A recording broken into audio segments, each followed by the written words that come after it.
خدلې دا جنازه ټوله دعا ده. اللهم اغفر لحينا وميتنا وشاهدنا وغائبنا. نو دعا پس دعا نه دا جنازه په خپل دعا ده ځکه پکې رکوع سجده نشته او دین علاوه رسول الله صلی الله علیه وسلم ثابت نه ده او زمونږ د فقه چې څومره کتابونه لیکلي دي هر چا لیکلي دي چې دا ناروا ده او زما په دې بیان نشته او زما په دې الفرقان کې په دې باندې د دروس او نه پورته حواله پراته ده چې د امام صاحب مذهب کتابونه لیکلي دي چې لا يقوم بالدعاء بعد صلاه الجنازه ولا يدعو بعد تسليم دعا به نه غواړي ځکه چې دا په خپل دعا ده نو پیغمبر نه چې کوم شی نه ثابت څوک نشي کوي. ډیره مننه. السلام علیکم ورحمۃ اللہ وبرکاتہ. محترم تاسو د منیر شاکر پنځپيري وهابي دا خبرې واورېدلې. ده وایي چې یاره د جنازې د مونږ بعد دعا کول چې کله صفونه مات شي وایي دا ناروا دي، دا نه نبي علیه السلام کړي نه بل چا صحابو کړي دي، نو لهذا دا ناروا دي.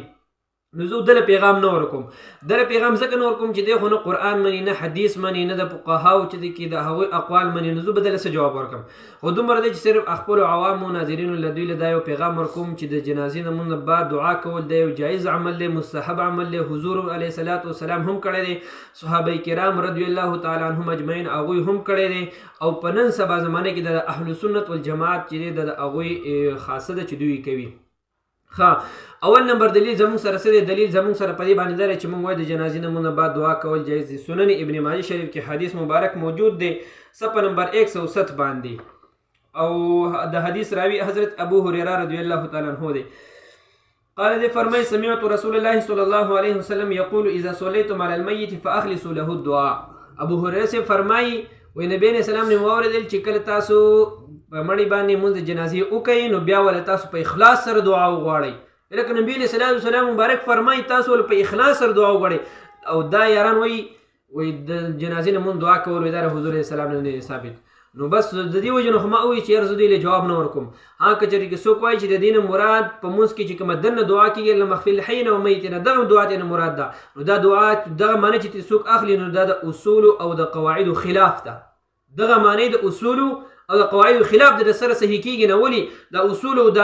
قواعد چې مونږ وایو د دې د پروایو چې مونږ د قران او د حدیث صحیح ترجمانی په وکړو دا صرف نحو اصول او منطق چې مونږ وایو دا مونږ د بل څه غرض په نه هم د دې د پروایو چې مونږ د قران او د حدیث ترجمه په صحیح وکړو. دا هغه کته وای نور الانوار را واخلا دغه شان مسلم ثبوت را واخلا توضیح تلویح را ولا هغه ټول د لیکلي دي چې شرط چې د مخ کی وي او جزاء رستوي. او په دې حدیث شریف کې دا اذا صلیتم علی المیت دا جمله چې د شرط فاخلصوا له الدعاء دا ول جزاء او شرط په جزاء باندې مخ کې معنی څه شو؟ معنی دا چې څنګه تاسو په مړي باندې مونږ د جنازې وکړئ نو د هغې نه وروسته هغه دپاره دعا وغواړئ. دویمه خبره ده په جزا کې چې دی نو فای جزایه استعمال ده په حدیث شریف کې دا فا راغلی ده او پا هم دا زمونږ د احناف اصول دي چې فا یجیء لتعقیب مع الوصل. نور الانوار راوالی وګورئ پکې نور الانوار راوالی په بعض حروفو کې وګورئ پا چې دی دا راځي دپاره تعقیب رستوالی خو سره د پیوسوالي نه. یعنی مقصد دی چې د مونځ د جنازې نه به وروسته بول دعا کې او په موږ پسې به پیوس کې چې څنګه سلام وګرځېدو ډایرکټ صفونه مات کړو ډایرکټ دعا وکړه. نو دقه چې دی د حدیث صحیح معنا راځي بالکل د اصول او د قواعد مطابق راځي. پاتې شوي دا کوم معنی چې دوی اخلي هېڅ دلیل په اوسه نشي دغه معنی د سره صحیح نه ده. صحیح معنی دغه ده کومې چې مونږ کوو کنې ثابته دي کې. دویمه خبره پکې ده مونږ چې وایو دا د جنازې د مونږ بعد بول دعا کوي دا صحابه هم کړي دي حضور علیه السلام هم کړي. البدایه والثنایه زما سره دا دی را سره دی او دا د دې دویم نمبر جلد دی صفحه نمبر 47 باندې صفحه نمبر 47 باندې دې باندې ذکر دی چې آیا د جنازې دوباره کول دا روا دي که ناروا دي؟ د جنازې دوباره کول دا روا دي که ناروا دي؟ ډول جواب ورکړی چې د احنافو په نسبت باندې دوباره جنازه کول ناروا دي. ها که چې د کې ولی پکې نو او د ولی د اجازت نه بغیر شو نو بیا جنازه دوباره کولی شي. او د او شافعو رحمهم الله د هغوی په نسبت باندې کېدلی شي. دغه بیا وایي زموږ دپاره دلیل سره چې جنازه به ولې نه کوي نو دوی وایي چې یاره جنازه به پې دوباره نه کوي خو د مړي دپاره به دعا غواړي. الله مذهب پکې دا دی چې دی به جنازه دوباره نه کوي بلکې چې څوک ولی په جنازه کې حاضر و جنازه وشو په مړي باندې نو چې څوک راتله دوی به د مړي دپاره دعا کوي او د هغې دپاره دلیل راوړي. دلیل ولې څه راوړي؟ دی وایي حدیث شریف راوړي حدیث مبارک دی. دی وایي أن النبي صلى الله عليه وسلم صلى على جنازة فلما فرغ جاء عمر ومعه قوم فأراد أن يصلي ثانيا فقال له النبي صلى الله عليه وسلم الصلاة على الجنازة لا تعاد ولكن ادعو للميت واستغفر له. حضرت عمر فاروق رضی الله تعالی عنہ مبارک جنازې ته حاضر شو او جنازه حضور اسلام کړې وه او خلک لا و جنازه لا پرته وه نو عمر فاروق رضی الله عنه او د هغه سره څه نور مؤمنان هم دوی نبي علیه السلام ته وایي د الله رسوله که تاسو اجازت کوئ موږ به په دې مړي باندې دوباره جنازه وکړو موږ به په مړي باندې دوباره جنازه وکړو نبي علیه السلام ته وفرمیل الصلاة علی الجنازة لا تعاد د جنازې مونځ په مړي باندې دوباره چې دی دا نشي کولی ولکن ادعو للمیت واستغفر له لیکن تاسو لاسونه چوت کوئ دعا وکئ دې مړي ته حضور علیه السلام ته فرمایي ولکن ادعو للمیت واستغفر له مړي دپاره د مغفرت دعاګانې وکئ دعا ولو غواړئ استغفار ولو غواړئ یو دویم مخکې بیا ذکر کوي دی وایي ورویه ان ابن عباس و ابن عمر رضی الله تعالی عنهما فأتتهما صلاة على جنازة فلما حضرا ما زاد على الاستغفار له حضرت عبدالله ابن عباس او عبدالله ابن عمر رضی الله تعالی عنهما دوی دواړه یو پیر جنازې لراله او جنازه د دوی نه شوې وه نو جنازې دوباره ونه کړه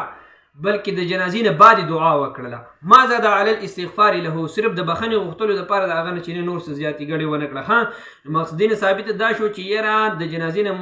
نه بعد دعا کول دا د صحابو طریقه وه او د حضور علیه صلات وسلام په فرمان باندې اوس دا خبره به تاسو په ذهن کې کیدای شي د بعضې کسانو راغلي چې یاره دا دعا چې وکړم دا خو هغه کسان وکړو چې کومو کسانو جنازې مونځ نه و کړی نو هغوی ولې دعا وکړه چې کومو کسانو د جنازې مونځ کړی نو هغوی به دعا نه کوي دا خبره هم صحیح نه ده مخکې روایت پسې واوره